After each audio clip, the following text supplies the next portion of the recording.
बार वंदना, हजार बार वंदना, एक बार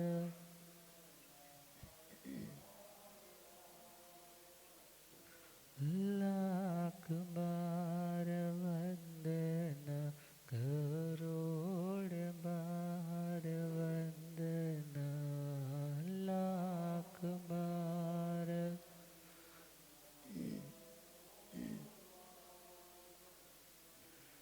जी हाथ जोड़ गोरानो मेरी वंदना जी।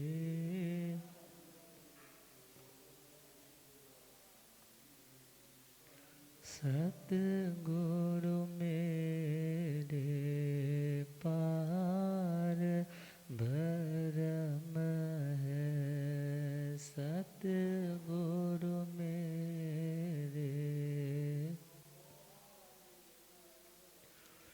दिन रात जग दे ज्योत आगम है, दिन रात जग दे जी तेरे द्वारे ते आणो नहीं हो संगना जी, द्वारे ते आणो जी हाथ जोड़े गोरानो मेरी वंदना जी।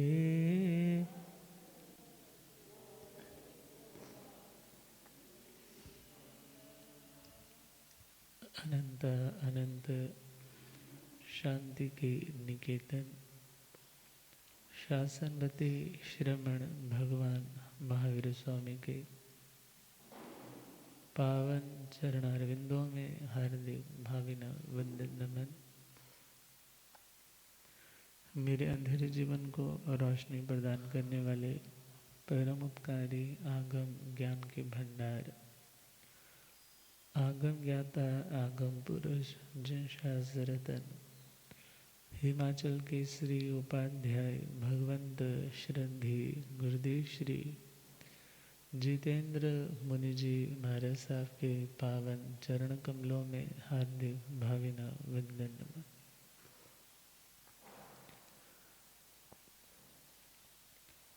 पाठ पर विराजमान तपस्वी रतन श्री प्रभु मुनि जी महाराज साहब के चरणों में वंदन।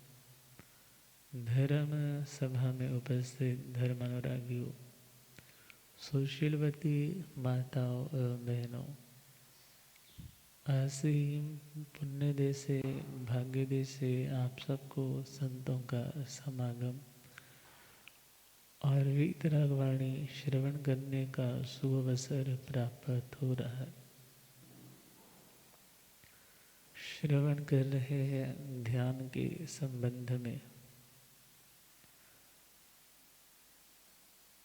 पिंडस्थ, पदस्थ, रूपस्थ और रूपातीत, इन चार ध्यानों में से हम चौथा ध्यान रूपातीत आज उसके ऊपर चिंतन भी करेंगे और इस ध्यान की प्रैक्टिस भी करेंगे। रूपातीत, रूप से अतीत हो जाना। वैसे रूप का दुनिया में अर्थ तो रंग रूप रहता है, मगर यहाँ रूप का अभिप्राय परिभाषिक अर्थ है, जहाँ रूप का अर्थ रूपी और अरूपी इन शब्दों को जानने से समझ में आएगा। जैन परिभाषाओं में दो शब्द चलते हैं, रूपी और अरूपी। रूपी को मूर्त कहा जाता है और अरूपी को अमूर्त कहा जाता है। रूपी का मतलब जिसमें वर्ण है, गंध है, रस है और स्पर्श है। वर्ण का मतलब कोई ना कोई कलर होगा, कोई ना कोई उसमें गंध स्मेल भी होगी, कोई ना कोई उसमें रस टेस्ट भी होगा, और कोई ना कोई उसकी टच की सेंसेशन, हल्का, भारीपन इत्यादि, उस चीज़ में ये चीज़ें भी उपलब्ध होंगी। जिसमें ये चीज़ें, ये फैक्टर्स रहेंगे, उस पदार्थ को, उस तत्व को रूपी तत्व कहा। और जिसमें ये चीज़ें नहीं, वर्ण नहीं, गंध नहीं, रस नहीं और स्पर्श नहीं, मीन्स जिसे कोई भी व्यक्ति इन आँखों से देख ना पाए, इस नासिका से सूंघ ना पाए, जुबान से जिसका रस ग्रहण ना कर पाए, जिसको उठा ना पाए, जिसको समझ ना पाए ये क्या चीज़ है, उसका नाम आरूपी। उसी को शास्त्रों में अमूर्त कहा। वैसे रूपी या आरूपी, रूपी तत्व में पुद्गल अस्थिकाय का ही नाम आता है, क्योंकि पुद्गल जो पूर्ण और गलन धर्म वाला, जो यदि आज मॉलिक्यूल रूप में है, आज यदि संघात रूप में है, तो कल को वो बिखर करके एटम के रूप में, परमाणु के रूप में भी परिवर्तित हो सकता है। जहाँ पे मिलना, बिछुड़ना, बिखराव, जुड़ाव चलता रहे, जिसमें से स्मेल भी हो, वेट भी हो, कलर भी हो, और कोई ना कोई उसमें रस या स्मेल की सेंसेशन भी हो, उसे तो पुद्गल अस्थिकाय, उन नॉन लिविंग मटेरियल्स में से, उन अचेतन जड़ तत्वों में से उसे काउंट किया जाता है। किस रूप में? किस रूप में? रूपी में या अरूपी में?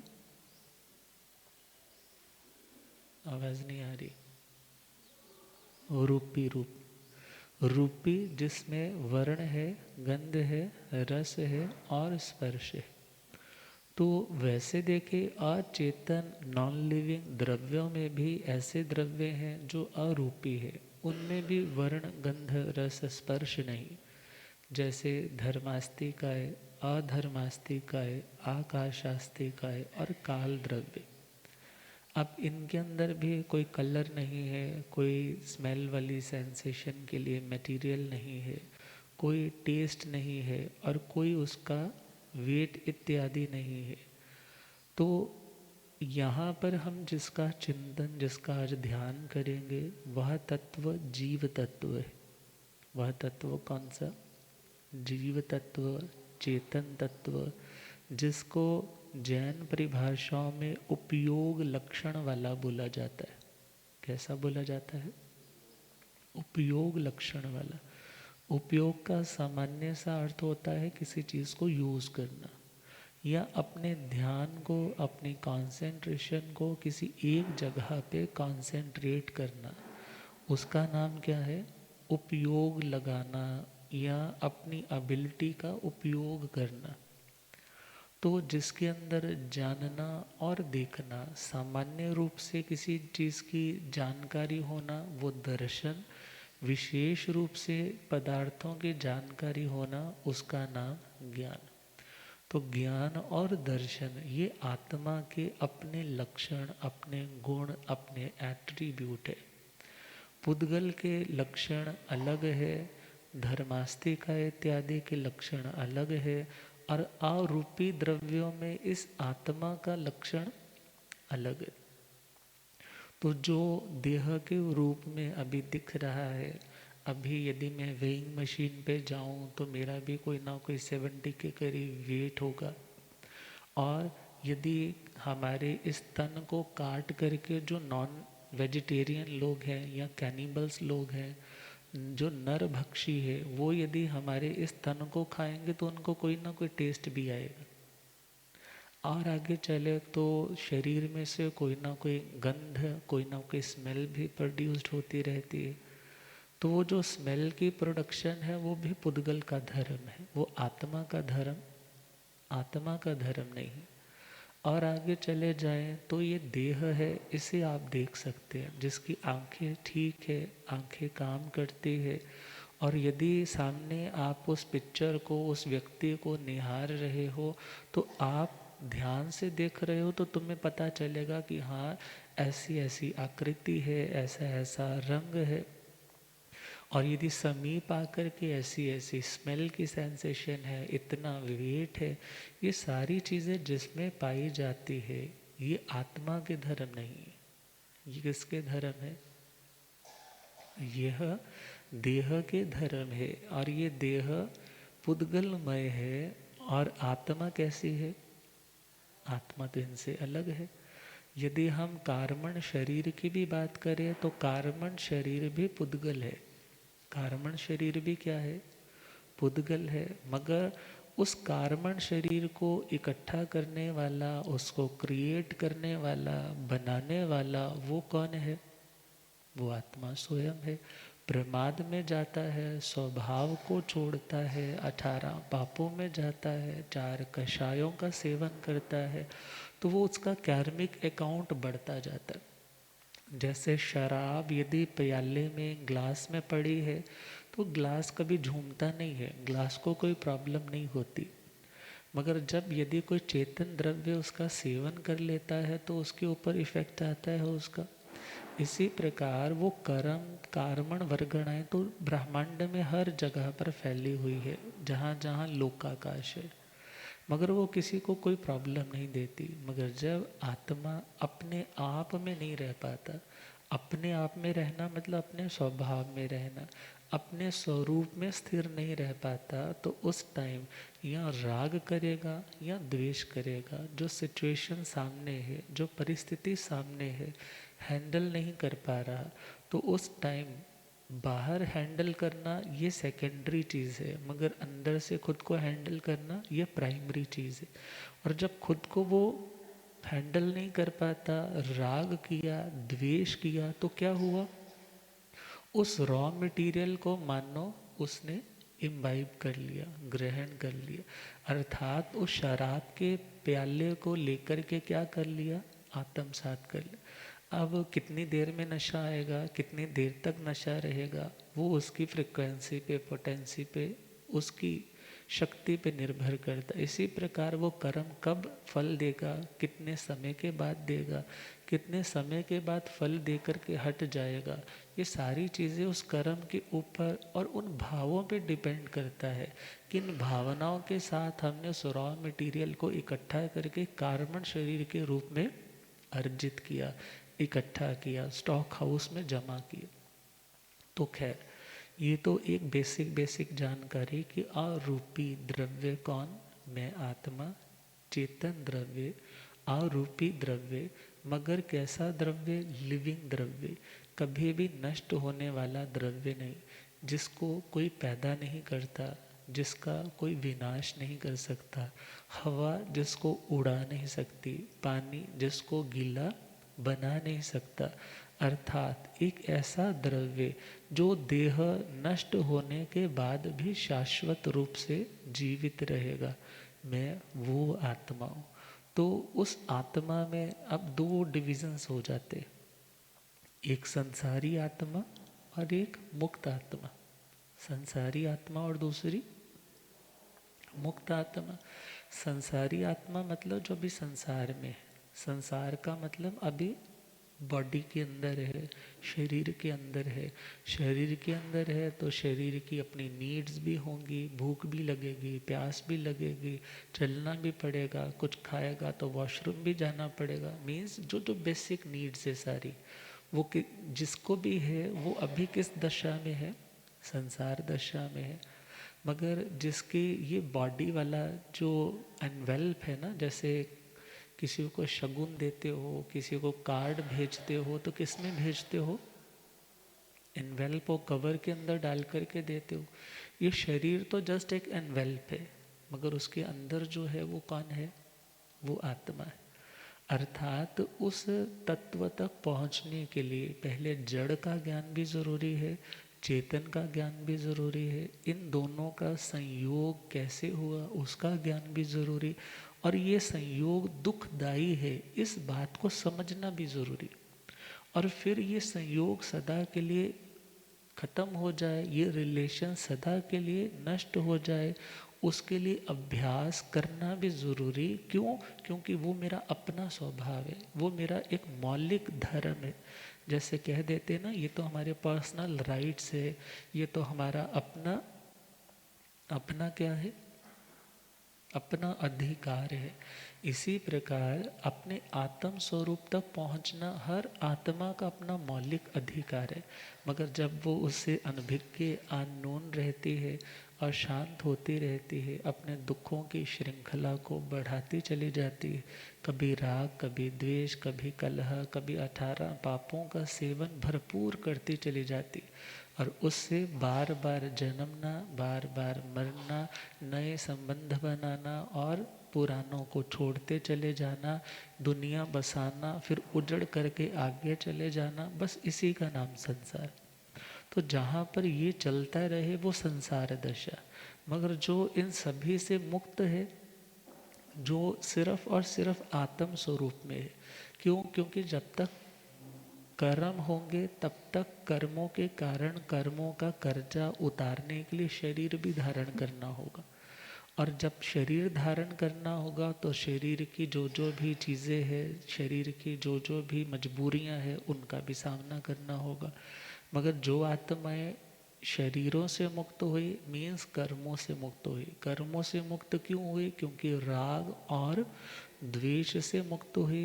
राग और द्वेष से मुक्त हुई मतलब अपने निज स्वरूप में, अपनी ओरिजिनलिटी में, अपने स्वभाव में स्थिर हुई, तभी ये सारा काम हो पाएगा। तो उस लेवल तक पहुंचने के लिए आज हम ध्यान करेंगे रूपातीत ध्यान।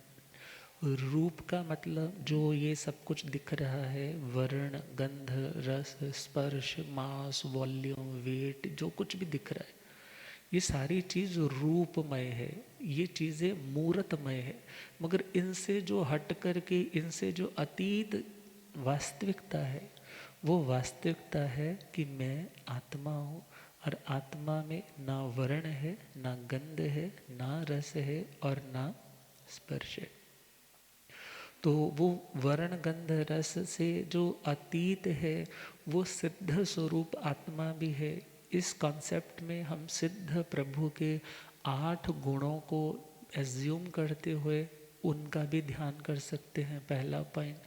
दूसरा पॉइंट, वो 8 के 8 गुण मेरे अपने धर्म भी है, तो उन गुणों का अपनी आत्मा में दर्शन भी करना रूपातीत ध्यान में आएगा। तो चलें, प्रैक्टिस के लिए तैयार हो जाएं। कमर गर्दन सीधी, सीधे पोस्चर में बैठ जाएं। चेयर्स के पीछे ढास लगा करके नहीं, एक्टिव होकर के बैठे, और आंखें बंद, मन सहज, बायां हाथ नीचे, दायां हाथ उसके ऊपर, आंखें बंद करते हुए लंबा गहरा श्वास भरेंगे।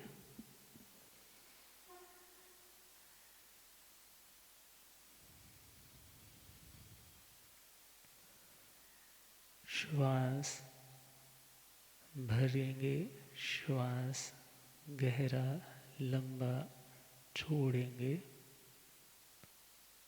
फिर गहरा लंबा श्वास भरेंगे,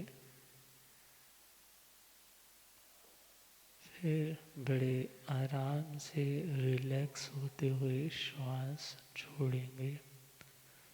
श्वास भरने में तो थोड़ा एफर्ट, थोड़ा जोर लगाना है, मगर छोड़ते टाइम बिल्कुल रिलैक्स रिलैक्स शांति से श्वास छोड़ना है।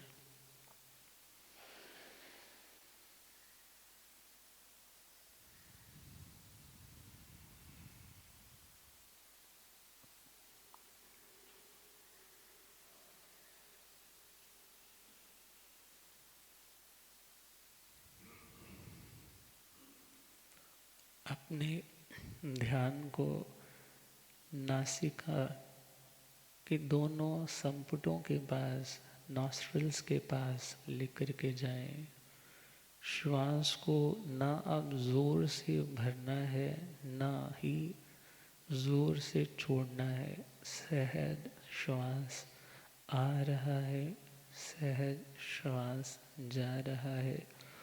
उस श्वास की गति को एक पर्यवेक्षक, एक जस्ट अ वॉचमैन बन करके देखना है।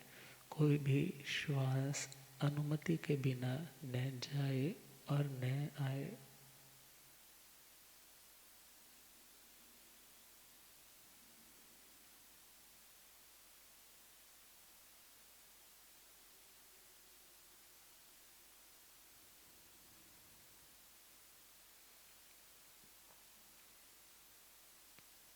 संपूर्ण देह का, संपूर्ण पाँव के अंगूठे से लेकर टॉप ऑफ द हेड तक संपूर्ण शरीर शिथिल शिथिल शिथिल शिथिल रिलैक्स हो रहा है, रिलैक्स हो रहा है, रिलैक्स हो चुका है।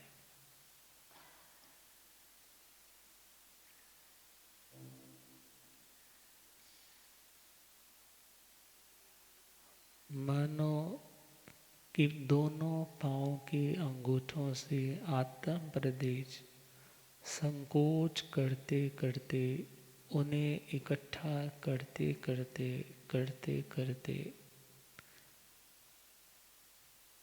कमर तक, कमर से ऊपर भी उन आत्म प्रदेशों को समेटते समेटते समेटते समेटते वो आत्म प्रदेश एक पिंड रूप बन करके सहस्रार अर्थात सिर का सेंटर पॉइंट वहाँ इकट्ठा हो गया है। एक दिव्य ज्योति की तरह चमचमाता हुआ।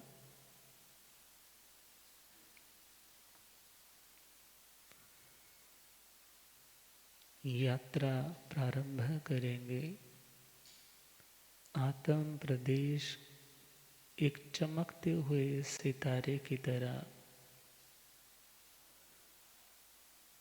सिर के सेंटर पॉइंट से बढ़ते बढ़ते आकाश मंडल की ओर जा रहा है।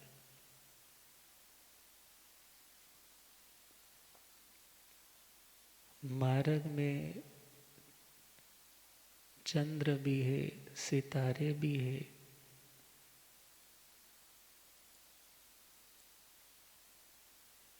बढ़ते जा रहे हैं, बढ़ते जा रहे हैं। देव विमान भी आ रहे हैं। देवी देवता अपने अपनी दुनिया में मस्त। बढ़ते जा रहे हैं, बढ़ते जा रहे हैं। चल मेरे आत्म, चल मेरे संग, तुझे ऐसी जगह ले चलो। चल मेरे आत्म, चल मेरे संग, तुझे ऐसी जगह ले चलो जहाँ दुख नहीं, जहाँ दर्द नहीं, बस शांति ही शांति मिले। चल ऐसी जगह पे चले। बढ़ते बढ़ते 5 देवलोक विजय, विजयंत, जयंत, अपराजित और सेंटर में सर्वार्थ सिद्ध महाविमान। उस विमान का जो ध्वजा का स्थान है, वहाँ तक ये आत्मा पहुँच करके नीचे तक पूर्ण इस लोक को देख रहा है। मानो एक कुआं, एक गहरा कुआं,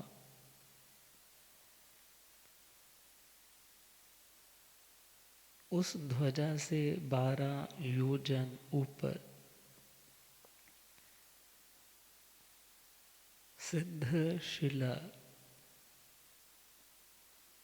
जो नीचे से गोलाकार है, ऊपर से समतल भूमि भाग जस्ट फ्लैट है। नीचे से गोलाकार, किनारों पर पतली पतली पतली होते हुए मक्खी के पंख से भी कई गुना ज्यादा बारीक, स्फटिक के समान ट्रांसपेरेंट, शुद्ध, निर्मल। 8 योजन वो मोटाई वाली सेंटर में, 45 लाख योजन का जिसका फैलाव है। उस 8 योजन से भी ऊपर 1 योजन और, जहाँ आलोक शुरू हो जाता है, जहाँ जीव की, पुद्गल की किसी की गति नहीं। उस ऊपर के योजन के 1 योजन के अंदर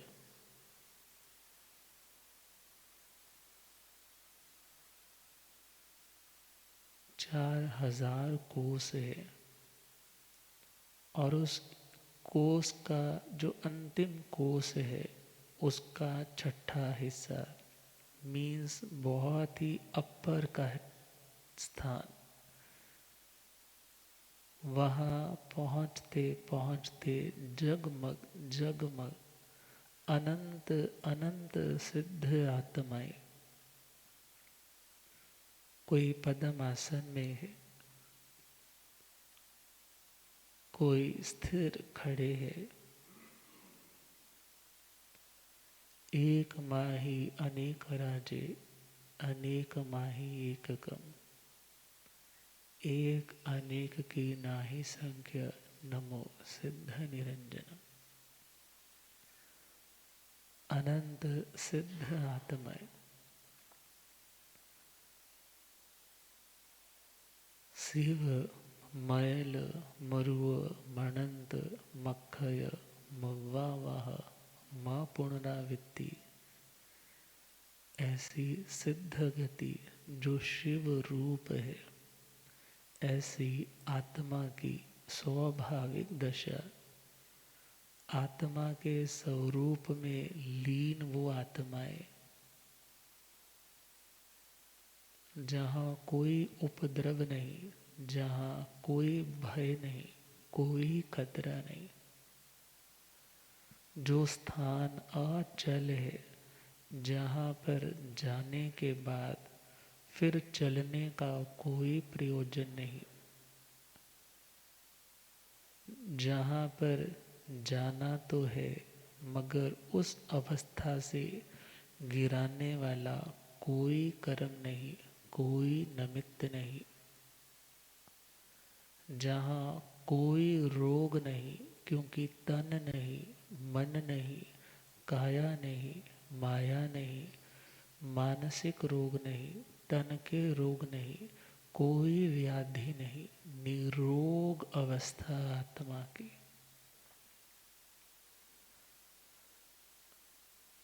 अनंत पदार्थों को जानने की शक्ति, और इस दशा का कभी अंत नहीं, कभी ये शांति का समुद्र क्षीण होने वाला नहीं, खत्म होने वाला नहीं, अनंत अक्षय शांति।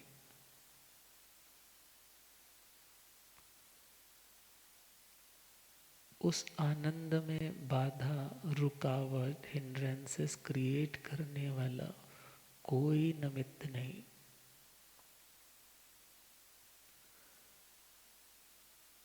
उस अवस्था में पहुंच करके उस आत्मा को संसार दशा में आवृत्ति आना नहीं पड़ता।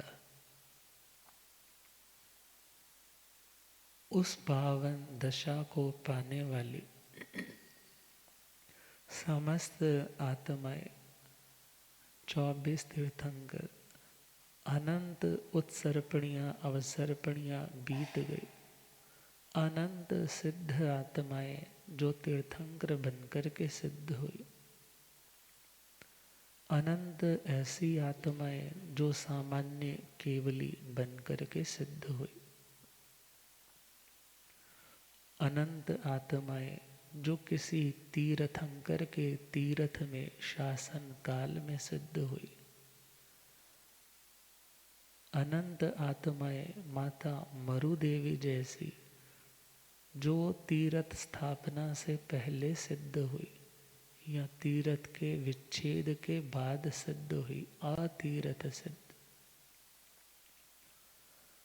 अनंत ऐसी आत्माएं जो गृहस्थ के वेश में सिद्ध हुई, गृहस्थ लिंग सिद्ध। अनंत आत्माएं जो स्त्री के देह से सिद्ध हुई, स्त्री लिंग सिद्ध। पुरुष के देह से सिद्ध हुई, पुरुष लिंग सिद्ध। नपुंसक के देह से सिद्ध हुई, नपुंसक लिंग सिद्ध। ज्ञानवान आत्माओं के ज्ञान से जागृत होकर के सिद्ध हुई, बुद्ध बोधित। किसी निमित्त से जागृत हुई प्रत्येक बुद्ध आत्मा स्वयं पूर्व जन्मों की साधना के स्वरूप जागृत होकर के आठों कर्म क्षय करके सिद्ध हुई, स्वयं बुद्ध सिद्ध। कभी अकेले सिद्ध हुई, एक सिद्ध। कभी अनेकों साथ सिद्ध हुए, अनेक सिद्ध।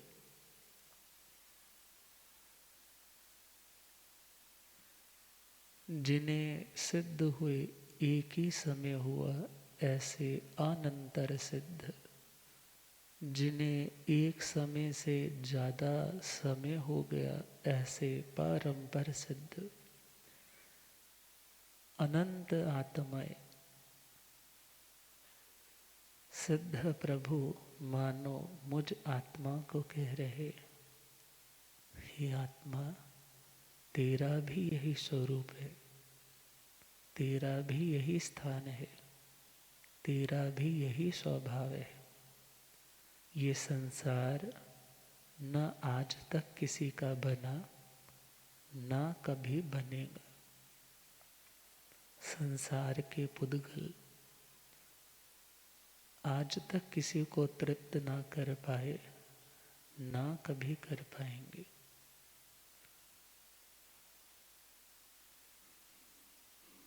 तुम देहों से मुक्त ज्ञाता दृष्टा स्वभाव वाले अनंत वीर्य से युक्त अनंत सुख से समृद्ध सिद्ध स्वरूप ही आत्मा हो।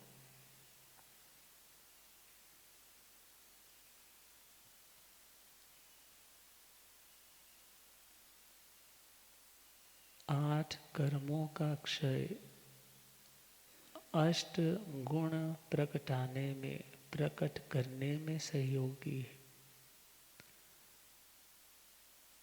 कभी हम भी तुम्हारी तरह संसार दशा में थे, मगर जानना कि ये हमारा स्वभाव नहीं।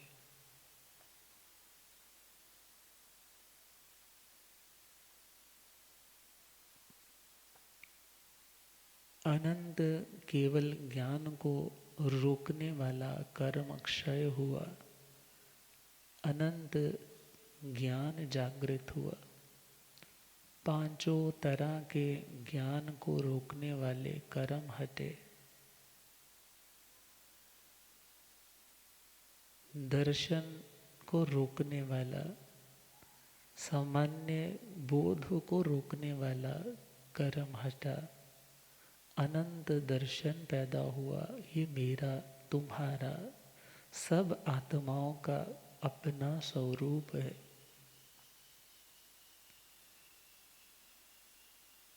वेदनीय कर्म हटा, अव्याबाध सुख, कोई रोग नहीं, कोई शोक नहीं, कोई व्याधि नहीं, कोई संक्रमण नहीं, किसी भी तरह का कोई वायरस नहीं।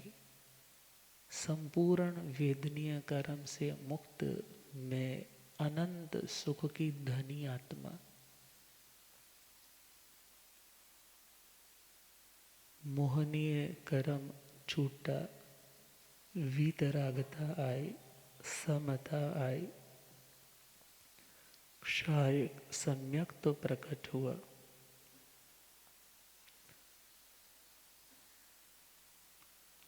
आयुष्य कर्म समाप्त होने पे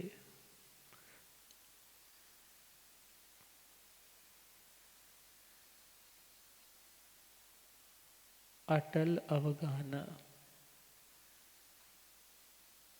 जो आकाश प्रदेशों पे आत्म प्रदेशों का फैलाव है, अब उस फैलाव में कोई फेर बदल नहीं। पुनः पुनः अलग अलग पर्यायों में, अवस्थाओं में, शरीरों में जाने का कोई काम नहीं।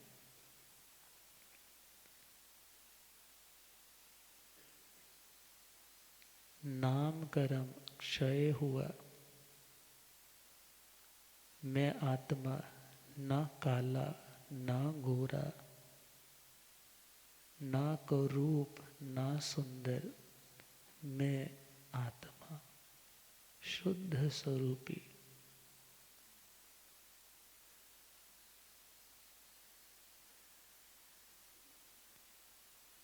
मैं आरूपी सत्ता,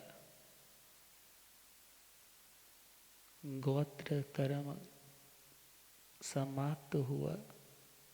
अ गुरु लघु, ना ऊंचा ना मैं नीचा, ना हल्का ना भारी, मेरा यह स्वरूप प्रकट हुआ। अंतराय कर्म क्षीण हुआ, अनंत वीर्य अनंत शक्ति प्रकट हुई, यह मेरा स्वरूप। अपनी आत्मा को उन अनंत सिद्ध आत्माओं के आभा मंडल से, ऊर्जा से, स्वभाव से चार्ज करे। देहों की परेशानियां, देहों के दुख, परिवार के ये दुख, ये शाश्वत नहीं। पता नहीं कितने माता पिता बनाए, कितनों की संतति के कारण बने, कितने परिवार बनाए,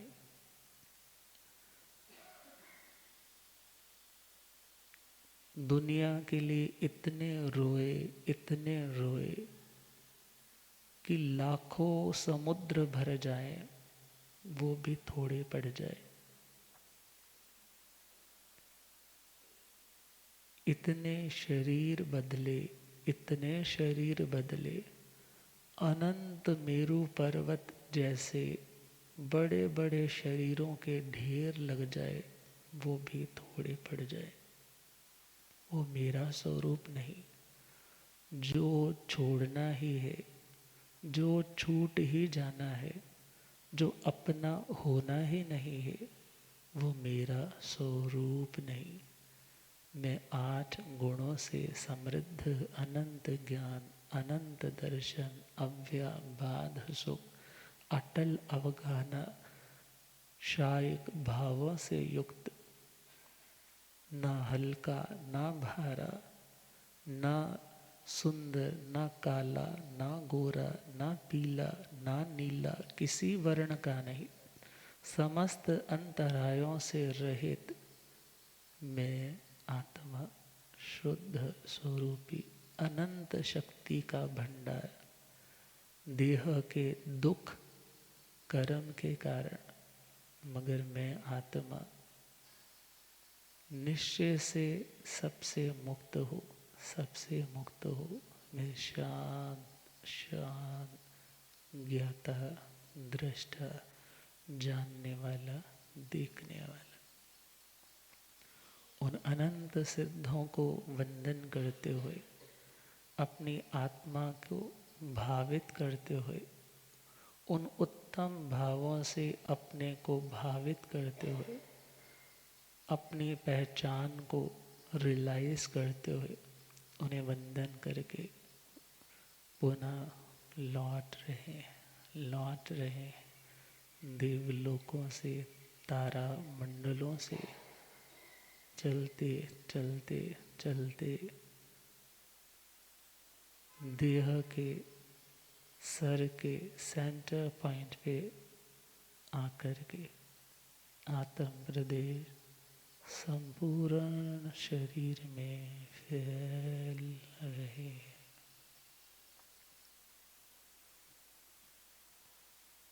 दोनों हाथों को मसलते हुए आंखों पे लगाएंगे।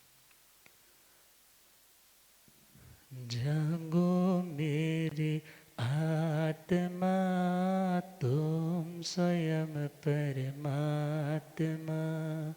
जागो मेरे आत्मा, तुम स्वयं पर। नश्वर के मोह में शाश्वत को कैसे भुला दिया। नश्वर के मोह में शाश्वत को कैसे। जाग जा, जाग जा, अब मेरी आत्मा। जाग जा, जाग जा, अब मेरे। चार गति भवकूप में कितनी बार गिरोगे।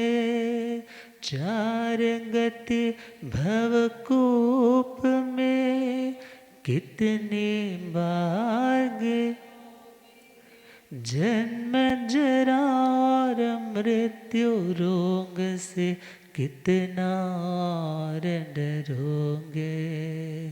जन्म जरा और मृत्यु रोग से कितना डर।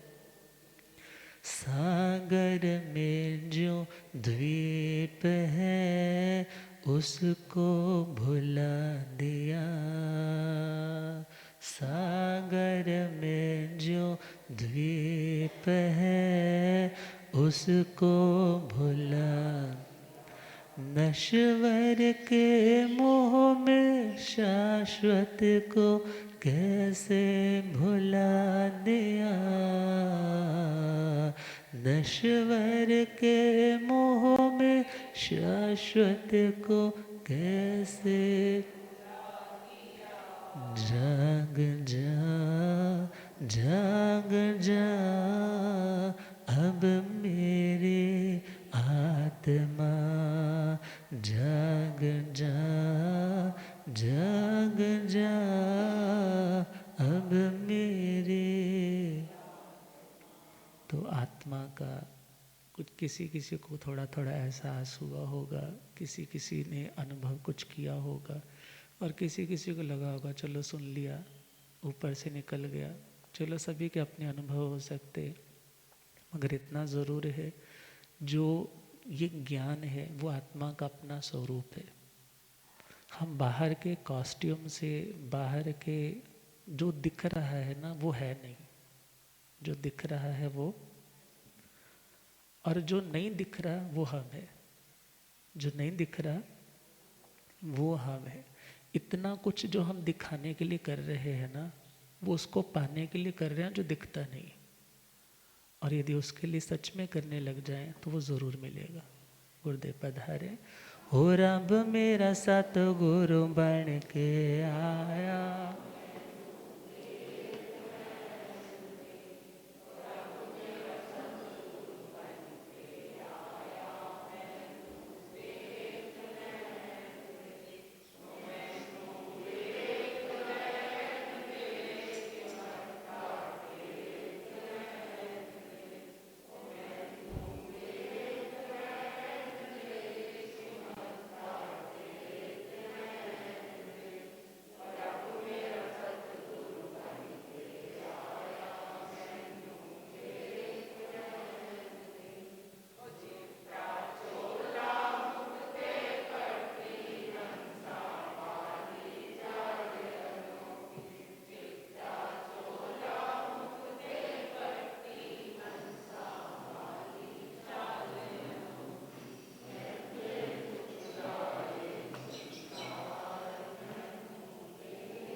होते झुकदा है संसार मैनू,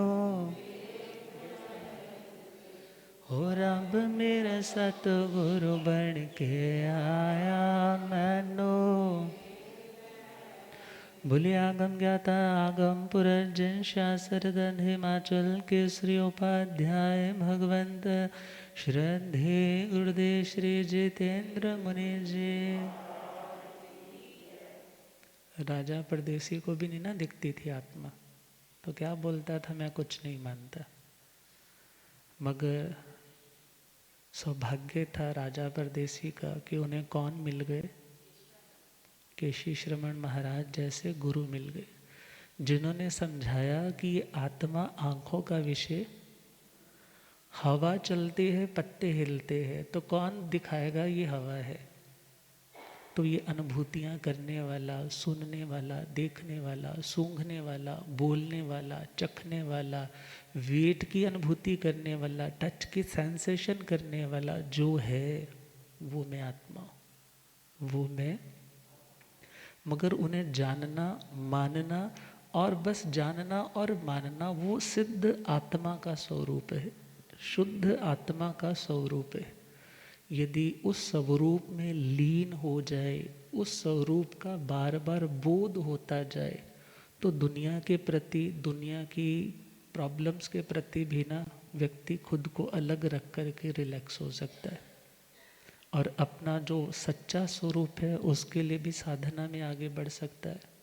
मगर जब तक ये लगता रहता है कि ये मेरा है, ये मेरे से बिछुड़ गया है, ये मेरा शरीर है, तब कोई भी साधना ढंग से नहीं हो पाएगी। मीन्स हम जितना कुछ भी दिखाने के लिए कर रहे हैं ना, वो उसको पाने के लिए करना है जो दिखाई नहीं देता है। यदि उसके लिए करने लग जाएंगे तो ज़रूर वो लक्ष्य हमें अचीव होगा जो अनंत सिद्ध आत्माओं ने अचीव किया। तो इन्हीं मंगलमय भावों के साथ हम गुरुदेव कृपा करेंगे। ओम।